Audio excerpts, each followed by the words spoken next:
Hi hello வணக்கம். எல்லோரும் சந்தோஷமாக இருங்க, எப்போ சந்தோஷமாக இருங்க. வெல்கம்ஸ் டு அஸ்வீஸ் மாம். இன்றைக்கி நம்ம சேனலில் டிஃப்ரெண்ட்டான தக்காளி சட்னி தாங்க நான் செய்ய போகிறேன். கண்டிப்பாக அதை நீங்கள் எல்லாருமே ட்ரை பண்ணி பாருங்கள். சூடான இட்லியோடு சாப்பிட்றதுக்கு ரொம்பவே நல்லாயிருக்கும். வாங்க இந்த சட்னி எப்படி செய்கிறதுன்னு பார்க்கலாம். இதுக்கு தேவையான பொருட்கள் பார்த்திங்கன்னா 3 பெரிய வெங்காயத்தை நறுக்கி எடுத்திருக்கேன். அது கூட கொஞ்சம் கொத்தமல்லி தழை, 3 பல் பூண்டு, 2 தக்காளி பழத்தையும் நறுக்கி எடுத்திருக்கேன், ஒரு கொத்து கருவேப்பிலை, 5 வரமிளகா, 2 ஸ்பூன் கடலைப்பருப்பு, 2 ஸ்பூன் உளுத்தம்பருப்பு, தேவையான அளவு உப்பு. அவ்வளோதாங்க இந்த சட்னி செய்ய நமக்கு தேவையான பொருட்கள். இப்போ பார்த்தீங்கன்னா கடாயை அடுப்பில் வச்சுட்டு வதக்கிறதுக்கு தேவையான அளவு எண்ணெய் விட்டுக்கலாம். எண்ணெய் காஞ்சதும் நம்ம எடுத்து வச்சுருக்கிற கடலைப்பருப்பு, உளுத்தம்பருப்பு ஆட் பண்ணிக்கலாம்.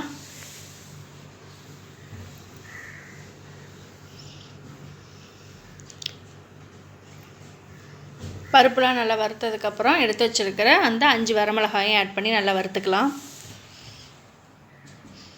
இது கூட பூண்டு, பெரிய வெங்காயம்,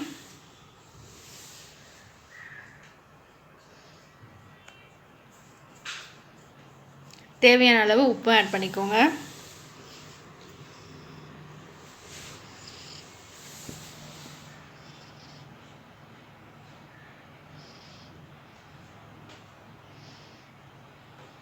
வெங்காயம் நல்லா வதங்கினதுக்கப்புறம் தக்காளி பழம் ஆட் பண்ணிக்கோங்க. நீங்கள் வெங்காயம் வேகாமல் தக்காளி ஆட் பண்ணிட்டீங்க அப்படின்னா அந்த தக்காளியோட தண்ணிக்கு வெங்காயம்லாம் வேகாது. தக்காளி வதங்கினதும் பார்த்திங்கன்னா நம்ம எடுத்து வச்சுருக்கிற கருவேப்பிலையும் கொத்தமல்லி தழையும் ஆட் பண்ணிக்கலாம்.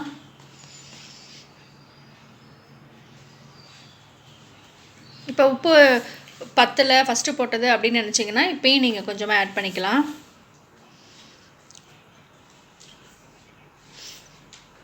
அவ்வளோதாங்க, நம்ம எல்லா இன்க்ரீடியன்ஸுமே இதில் ஆட் பண்ணியாச்சு. இப்போ அதை நல்லா ஆற வச்சுட்டு நம்ம மிக்சியில் அரைச்சி எடுத்துக்கலாம்.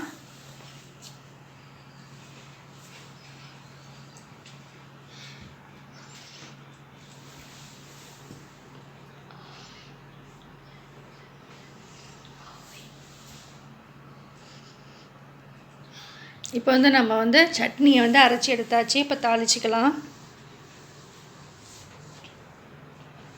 தாளிக்கிறதுக்கு கடுகு, கருவேப்பிலை போட்டு தாளிச்சிடலாம். தாளித்ததை சட்னியில் ஆட் பண்ணிட்டா நம்மளுடைய சூப்பரான சுவையான தக்காளி சட்னி இப்போ ரெடி ஆயிடுச்சு. கண்டிப்பாக உங்களுக்கு இந்த வீடியோ பிடிக்கும்னு நான் நினைக்கிறேன். Thank you friends. தேங்க்ஸ் ஃபார் வாட்சிங் மை வீடியோ. Bye bye.